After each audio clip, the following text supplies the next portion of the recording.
ఎందరో మహానుభావులు పోరాడితే వచ్చిన స్వాతంత్ర దినోత్సవం దర్పల్లి మండలంలోని హంసవాహిని హైస్కూల్ నందు 78వ స్వాతంత్ర దినోత్సవ వేడుకలు ఎంతో ఘనంగా జరిగాయి. ఈ సందర్భంగా school correspondent Mansingh, head master Chakravarthi మాట్లాడుతూ, మొదటగా మహాత్మా గాంధీ చిత్రపటానికి పూలమాలలు వేసి కొబ్బరికాయలు కొట్టి జెండా ఎగురవేసి విద్యార్థులకు సీట్లు పంపిణీ చేశారు. మహానుభావులు చేసిన కృషి వల్లే నేడు స్వాతంత్ర దినోత్సవం జరుపుకుంటున్నామని వారి యొక్క గొప్పతనం గురించి విద్యార్థులకు తెలియజేశారు. అనంతరం విద్యలో, ఆటల్లో మంచి ప్రతిభ కనబర్చిన విద్యార్థులకు సర్టిఫికెట్లు వారి తల్లిదండ్రుల చేతుల మీదుగా అందజేశారు. విద్యార్థులు చేసిన సాంస్కృతిక కార్యక్రమాలు అందరినీ ఆకట్టుకున్నాయి. కార్యక్రమంలో ఉపాధ్యాయులు, విద్యార్థుల తల్లిదండ్రులు తదితరులు పాల్గొన్నారు.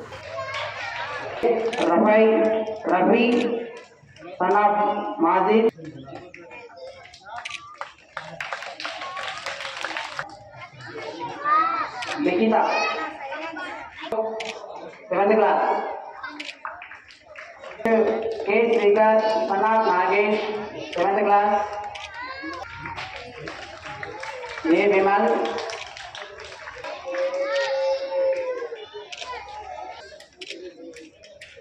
నా యొక్క మీడియా మిత్రులకు,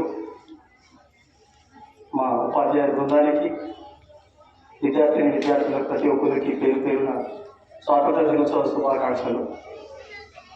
ఇందాక మన రాము సార్ మాట్లాడుతూ స్వాతంత్ర శుభాకాంక్షలను ఎదుర్కొంటామని, శుభాభివందనాలు చెప్పాలని చాలా చెప్పాడు. అయితే సార్ ఒక విషయం చెప్పింది ఇక్కడ, స్థాయి ఒక నేషనల్ లీడర్ని మనం విమర్శించే ముందు, అంటే మహాత్మా గాంధీ కానీ, జవహర్లాల్ నెహ్రూ కానీ, సుభాష్ చంద్రబోస్ కానీ, ఇటువంటి భగత్ సింగ్ కానీ, ఇటువంటి వ్యక్తుల గురించి మాట్లాడేటప్పుడు నిజంగా మనకు స్థాయి ఉందా లేదా అని గుర్తుంచుకోవాలి.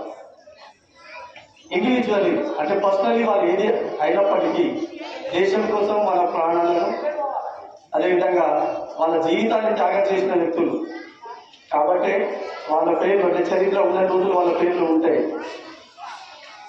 మహాత్మా గాంధీ గురించి ఒక రెండే విషయాలు చెప్తాను.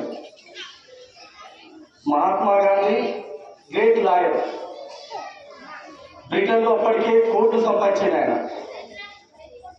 కానీ అంతకంటే ముందు మన దేశాన్ని ఆల్రెడీ బ్రిటిష్ వాళ్ళు పరిపాలిస్తున్నారు, మనల్ని బాధ పెడుతున్నారు, అన్నీ చేస్తున్నారు. అప్పటికి ఫైట్ చేస్తున్నారు స్వతంత్రం గురించి. కానీ కొంతమంది మాత్రమే స్వతంత్రం గురించి ఫైట్ చేస్తున్నారు. ఎప్పుడైతే మహాత్మా గాంధీ ఇండియాకి వచ్చిందో, మహాత్మా గాంధీ ఊరూరా తిరిగి, దేశం యొక్క నలుమూలల తిరిగి స్వతంత్ర ఆవశ్యకతను తెలిపిండు. కాబట్టి మామూలు జనాలు కూడా స్వతంత్ర ఉద్యమంలో పాల్గొని బ్రిటిష్ వారికి గత్యంతరం లేని పరిస్థితిని క్రియేట్ చేసింది ఆయన. కాబట్టి గత్యంతరం లేక మనకి స్వాతంత్రాన్ని ఇచ్చిపోయింది. ఇదంతా ఎవరి వల్ల అయింది? మహాత్మా గాంధీ, జవహర్లాల్ నెహ్రూ, అదేవిధంగా పెద్ద పెద్ద లీడర్లు ఉన్నారు, మా సుభాష్ చంద్రబోస్ ఇటువంటి వాళ్ళ అయిపోయింది. సో తల్లిదండ్రులందరికీ నా యొక్క విజ్ఞాపం ఏంటంటే, దయచేసి ఇటువంటి లీడర్ల గురించి మీకు తెలిసిన విషయాలు ఏదున్నా పిల్లలకు చెప్పండి. ఎందుకంటే పుస్తకాలు మారిపోయినాయి. మేము చదువుకునే రోజుల్లో పుస్తకాలు వేరు, ఇప్పుడు పుస్తకాలు వేరు. అప్పటి పుస్తకాల్లో ఏముంటుండే అంటే ప్రతి లీడర్ యొక్క చరిత్ర ఉండేది. కానీ ఇప్పుడు ఆ పరిస్థితి లేదు. అంతా గూగుల్, అంతా కామన్ అయిపోయింది. కాబట్టి దయచేసి మనం చదువుకున్న పేరెంట్స్ నా యొక్క రిక్వెస్ట్, మనం చదువుకున్న విషయాలు లీడర్ల గురించి ఏవైతే ఉన్నాయో మన పిల్లలకు చెప్పండి. పోయినసారి ఇంకో విషయం కూడా చెప్తున్నా, మన ఫోర్ ఫాదర్స్, మన పేరెంట్స్ అంటే మన తల్లిదండ్రులు, మన తాత ముత్తాతలు మన కోసం ఎంత కష్టపడరు, మన ఫ్యామిలీ కోసం ఎంత కష్టపడరు మన పిల్లలకి చెప్పండి. అప్పుడు మాత్రమే వాళ్ళు మనల్ని గౌరవించడం, అదేవిధంగా మన పెద్దవాళ్ళని గౌరవించడం చేస్తారు. Thank you.